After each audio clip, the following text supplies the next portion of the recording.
backseat of my car, and I peeled away from my house, and I was like, this might fall and activate the alarm. So I got out of my car, I got it all situated, and then I immediately started driving, and it hit the alarm. All right. So I think we're live. Sure, you want we're to? live? Someone want to check and make sure? yeah, can someone check on DLive? Go to Jaden's channel and see, and then I'll retweet it, and then we'll get started. It looks like people are yelling in chat. So. Are you gonna? Can you tweet it out? I'll Yeah, retweet yeah. it. I can tweet it. Yeah, you do that. Yeah, you're running. All right, thank you. What is up, everyone? Epic. All right. Tweeting it out. You're seeing a live tweet happen here. In real time. It's just, What's up, chat? Droid check. George Floyd's nose. My career's on. Okay, good. You got We're it. good. We're Okay. good. You want to maybe get out? Yeah. That works. All right. Hello, Michigan! Wow. Thank you, everybody, for coming. It looks like we have a pretty decent turnout. I know we had to cancel in Wisconsin yesterday, but it's good to see all of you here today. And we're here to stop the steal, right? Let's go! We won the election last week. We did. Yeah, we did. But now, and I've been saying this for months, we knew it was going to happen, and we knew exactly how it was going to happen, exactly how it would transpire. We called it from the beginning. We knew that we would win the election on Tuesday. We saw the energy, we saw the enthusiasm, we saw through the fake polls, and we knew that we would come out on top. We also knew that because of the widespread use of absentee mail-in ballots, that they would never let President Trump win a second term. And so the victory that we had on Tuesday, we all watched it. How many people, by the way, watch my stream on DLive? Yeah! Let's go. We saw President Trump's victory, rightful victory, slip away in the early hours of Wednesday morning. In Wisconsin, President Trump was up by more than 100,000 votes. In this state, Michigan, President Trump was up by more than 250,000 votes. In Pennsylvania, President Trump was up by 700,000 votes. And it wasn't until 4 a.m. when everybody went to bed, including myself, I ended my stream, and they said all the poll watchers went home and all the vote counters went home, that we saw 169,000 ballots come in Milwaukee, 85% for Joe Biden. Do we believe that? Whoa! 85%. And what's more, it's not even the margin of victory, which is ridiculous. They said that in Milwaukee they had an 82% turnout rate. In Milwaukee? Really? Maybe in North Dakota. Maybe in Idaho. But in Milwaukee, do we know the demographic in Milwaukee? I don't think so. 82%? Of course not. And of course, in Wisconsin, we saw President Trump's lead go away overnight. Literally overnight. In Michigan, it was the same story. They found 250,000 absentee ballots in Detroit, counting them in the TCF Center, putting up cardboard in front of the window so the poll watchers couldn't see what the vote counters were doing. Now, are we supposed to believe that they were putting that up for any other reason other than fraud? No! Of course not. And now in Pennsylvania, and in Georgia, and in Arizona, they're doing the same thing. It's the same story. You've got red states and deeply corrupt blue cities. And what happens is they win the state, we win Wisconsin, we win Michigan, we win Pennsylvania, win Arizona, and then they manufacture the votes in the corrupt blue city machine.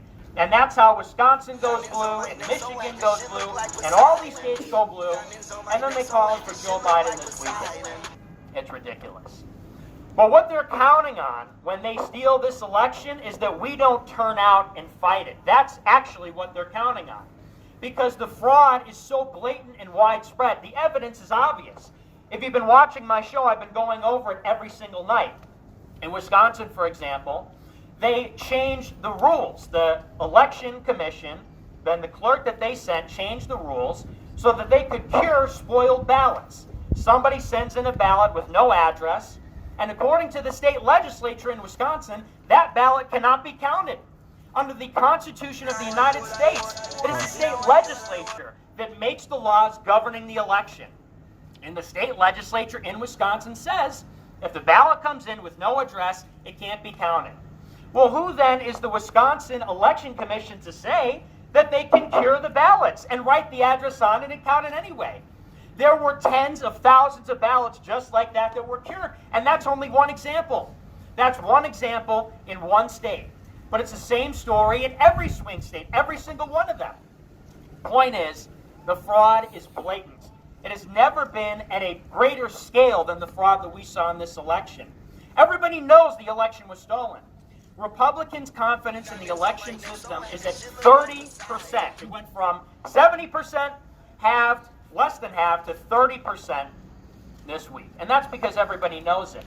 But here's the trick. They're counting on people, and specifically you, Trump supporters, to stay in their houses and complain about it online. They thought that that's what we would do. They thought that we would stay at home and tweet about it and post about it on Facebook, and they'd censor us there, and then they get away with it. But we're not remaining in our homes. We're on the streets now. Yeah, let's go! And Chat, stop donating. we're in front of the state capitals, and we're not leaving until the state legislatures allocate their electoral votes for President Trump for another 4 years. Yeah! 4 more years! 4 more years! 4 more years! 4 more years! 4 more years! 4 more years! 4 more years! Michigan is Trump country. Yeah! The United States is Trump country. Yeah!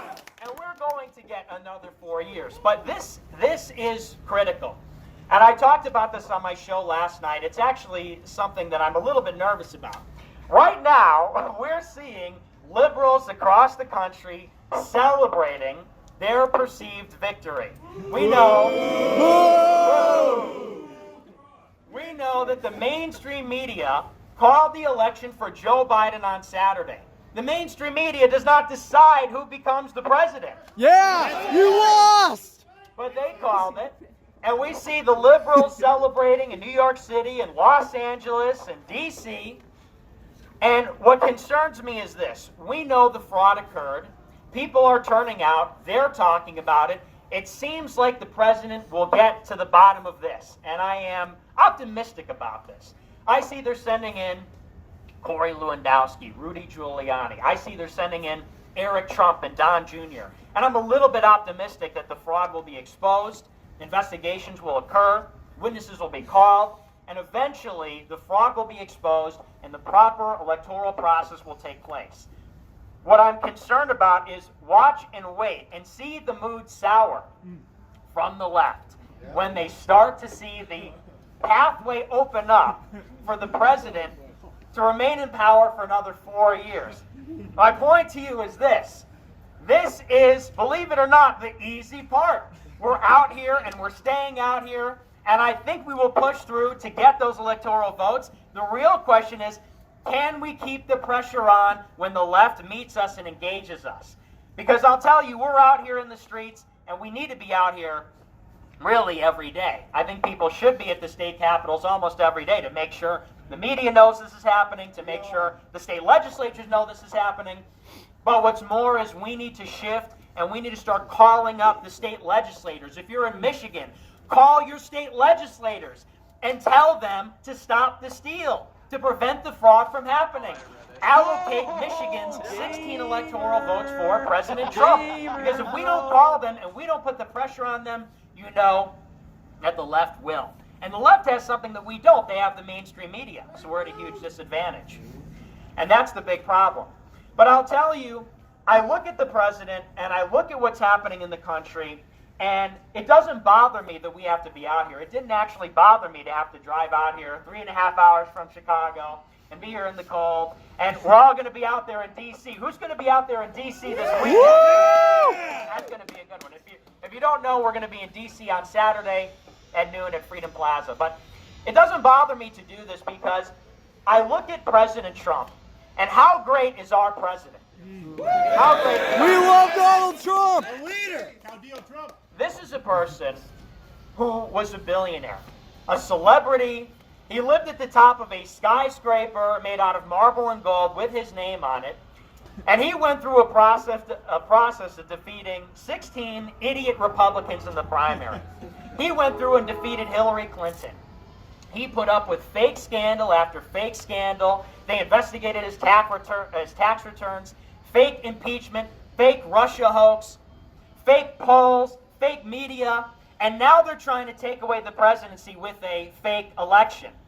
The president did not have to do this. He did not have to have his reputation thrown in the mud, his legacy tarnished. He did not have to be subject to all of this corruption.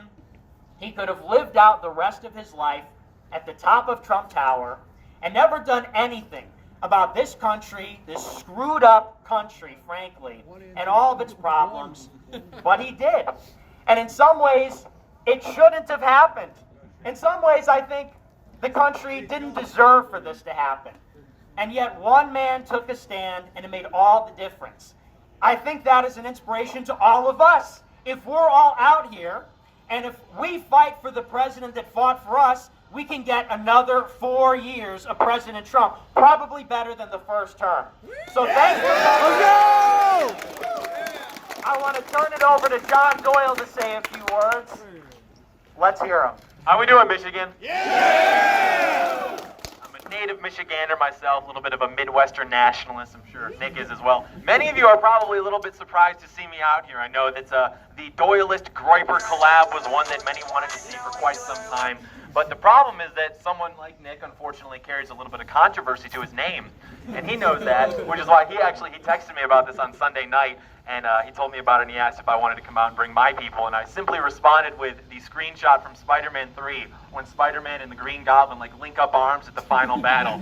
Because really what this comes down to is if you support Donald Trump and you support the idea of putting America first, if you do not unify with other people that are also doing that, you will be purged. We've already seen this happening from people like Dan Crenshaw, people like, what's the wheelchair kid's name? Madison Cawthorn, publishing an op-ed on the future of conservatism, and then it sounds like Paul Ryan, except a little bit younger and a little bit more entrepreneurial experience. And so that we're all out here today is a tremendous first step. And that's something that I don't know how many of you actually watch my videos that I try to communicate quite often, is that we're all going to have to be very comfortable with making sacrifices.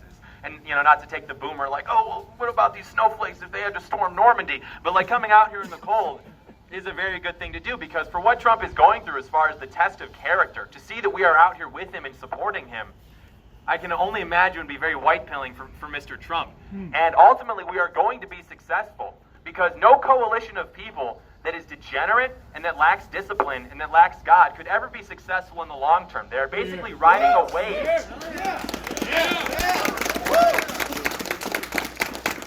They are basically riding a wave of wealth and then institutional power. But eventually that is going to come crashing down. And that is when people like us, young men, come and take the country back. I'll tell you a story. I was in Orlando, Florida this weekend. I don't know if I can dox this guy, but we actually have a friend in the NBA, believe it or not, and he invited me down to this prayer event. And so I was walking through downtown Orlando on Friday night. I don't know if you've ever been to downtown Orlando. Very degenerate, filthy town. You've got, sorry old people, sorry women, but whores walking around. And I'm looking at these people and I'm like, wow, that's so depraved. Let's keep walking. And then Saturday afternoon, I kid you not, these same faces were out there, except now they have Joe Biden t-shirts. What?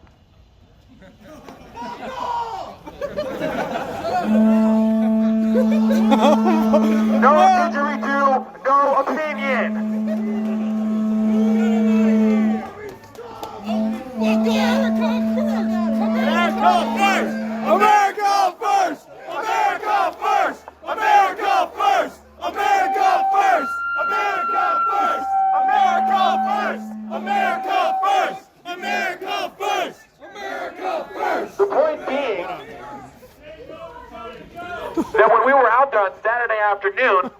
the same degenerate people, alcohol in hand, except now they have Biden 2020 t-shirts because the screen people gave them the green light to do so. And so, for people like that to be rallying against us really is actually kind of something that we should be optimistic about, because it means that it'll never be sustainable. Nobody cares! Ignore him, fuck him. So what's going to happen is that when we start to get the trajectory of success on our side, people like those two in the crowd, by the way, we got what, maybe 100, 200 people here? They have two people. So once we begin to be successful, people like that are going to melt down. And the reason for that, you know, some of our older members in the audience might like to point and laugh and say, oh, the triggered snowflakes. Really what it comes down to is what we are up against is mass mobilized mental illness. There's a certain scholar that some of you may be familiar with who theorized that leftism basically is insecurity and over-socialization. Spiteful mutants. And that's, well, yeah, you could say that. And that's exactly what we're seeing right now. These people don't have an internal monologue. They fundamentally lack agency. And so when they go on social media and they see the screen people tell them that we have, Orange Hitler or whatever, I prefer President Cheeto, but Orange Hitler, they get out in the streets and then they make that their life's mission to push back against people like us who fundamentally just want to make America great. Again, specifically. And so I'm excited. I'm excited for the future. Michigan's going to go red. Pennsylvania's going to go red. We're going to get 4 more years. Yeah!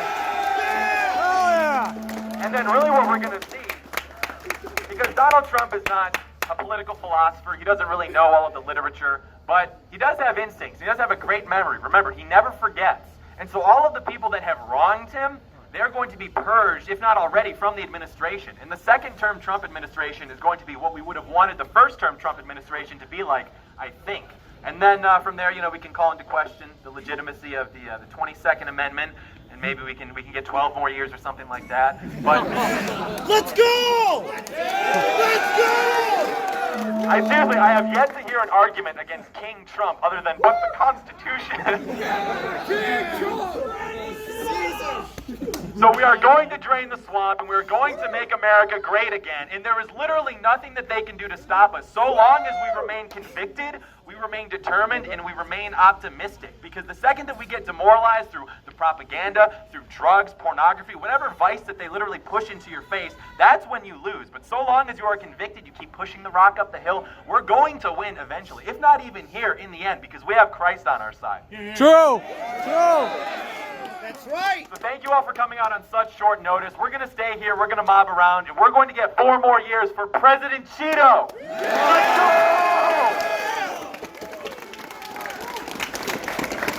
go!